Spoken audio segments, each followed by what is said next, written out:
시청자 여러분 안녕하십니까?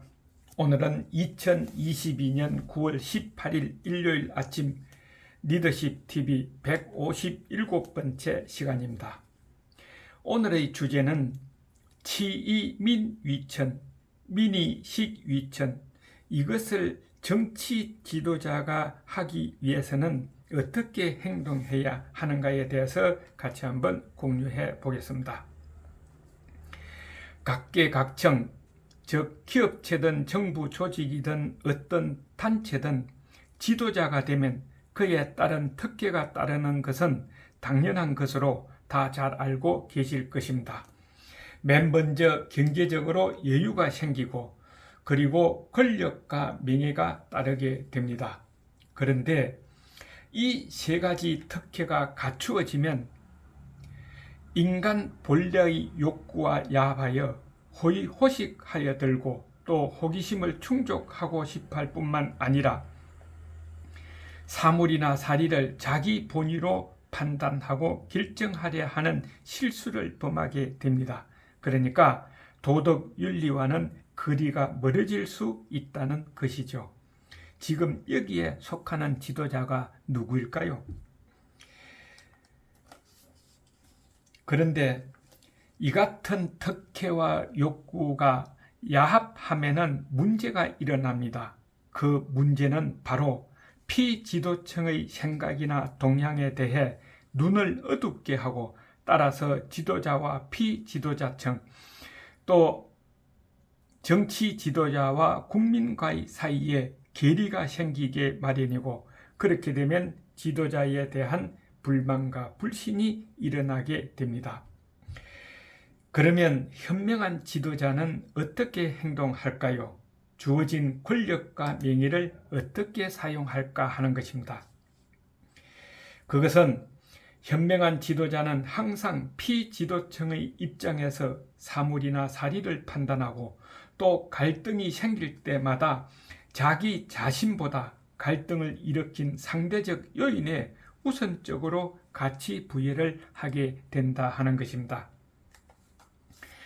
그 대표적인 예가 조선시대 세종입니다.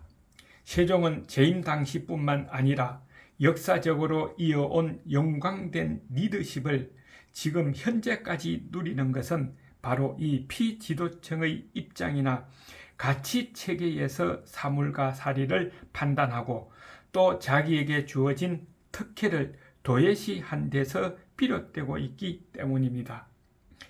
구체적으로 세종은 그 우람하고 안락한 대궐을 두고도 그 대궐에서 기거하는 것을 깊이 하였습니다. 그래서 백성과 공감대를 형성하고자 경회루 동쪽에 보통의 백성들이 집 짓듯 허술한 제목으로 초가집을 짓고 그곳에서 거처하면서 먹고 입는 것도 호사스럽게 하지 않고 반찬은 3가지 이상 올리지 못하게 했답니다.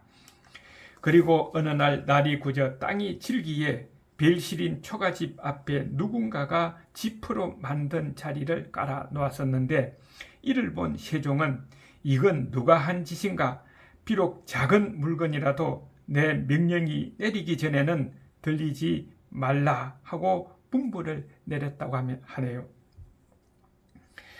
또 대궐이 아무리 넓다 해도 갇혀 사는 임금은 고독하기 이를 데 없을 것입니다. 그 고독을 달래기 위해 대궐 안에는 옛부터 임금의 침이나 호기심을 충족시켜 주기 위한 특이한 짐승이나 화초를 들어놓게 마련이었습니다. 그런데 세종은 백성과 이탈시킨다 하여 이를 멀리하고 비원의 온갖 꽃들과 진귀한 새들을 모두 백성에게 나누어 주기까지 했습니다. 또 한 길도 절제사가 직접 길들인 사슴을 바치고자 하자 세종은 이상한 새나 기이한 짐승이란 옛사람들이 경계한 바이니 들이지 말라며 거절했습니다. 그리고 또 송골매를 바친 자가 있었는데 송골매는 매일 꿩 1마리를 먹여야 하고 길들이기도 무척 까다로워 도망간 매를 찾기 위해 촌락에 들어가 백성에게 행포를 부린다 하여 세종이 송골매를 손수 자연에 보내주기도 한 만큼 주어진 권력을 자기 자신을 위해 사용하지 않는 것입니다. 또 세종이 병이 나서 누워있는데 나인들이 무당의 말을 듣고 성균관 앞에서 임금의 병을 낫게 하기 위한 무당의 기도를 올렸죠. 그런데 이것을 본 유생들이 무당을 내쫓아 버렸습니다. 내시가 이것을 보고 와서 세종에게 아뢰니 세종은 병든 몸을 부쩍하게 하여 일어나 앉자 내시들은 화를 내지 않을까 두려워하고 있었습니다. 그런데 세종의 반응은 너무나 의외였습니다. 내 일찍이 선비를 기르지 못했는가 염려했었는데 이제 선비들의 기운이 이러하니 내 무슨 걱정을 하리요.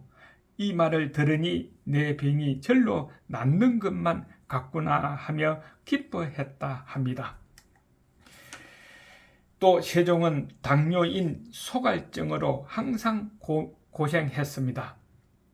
이에 주변에서는 소갈증은 음식으로 다스려서 나을 수 있는데 흰 수탉과 누런 암탉 그리고 양고기가 모두 좋다고 의원이 말하니 청하옵건대 유사로 하여금 그것들을 날마다 드리도록 하옵소서 하니 이에 세종은 내 어찌 나만을 위해서 동물의 생명을 해치겠소.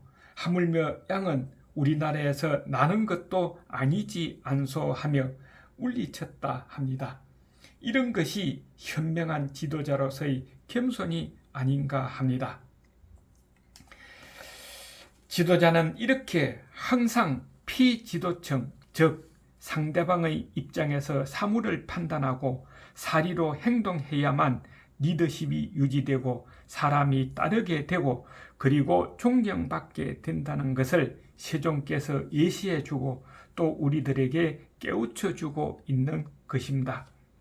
그래서 오늘의 결론은 맹자께서도 말씀하셨고 오나라 때 명재상 6개가 송건의 손자이며 폭군 황제에게 올린 상소문 내용으로 세종대왕은 건농교서에서 인용한 구절입니다. 국이 민이본, 민이 시기천, 나라는 백성을 근본으로 삼고 백성은 먹는 것을 근본으로 삼는다는 의미입니다. 저는 이것을 이렇게 응용하고자 합니다. 치이 민위천, 민이 식위천, 다스리는 자, 즉 지도자, 특히 정치 지도자는 백성을 하늘로 삼고 백성은 식량을 하늘로 삼는다는 의미를 깨우쳐야 한다는 것이죠. 그러므로 정치 지도자는 주어진 경제력, 권력, 명예를 자기 자신을 위해 사용할 것이 아니라 백성들이 먹고 사는데 지장이 없도록 현실에 맞는 일자리를 제공하고 또 이런 것들을 보호하기 위해 사회 안정과 튼튼한 국방 그리고 예교를 잘해서 백성들로부터 신뢰받는 바른 정치를 해야 세종처럼 역사가 인정해주는 리더십을 누리게 된다 하는 것입니다. 안 그렇습니까? 시청자 여러분, 수고하셨습니다. 리더십TV의 하준호였습니다. 건강하세요. 다음 시간에 뵙겠습니다.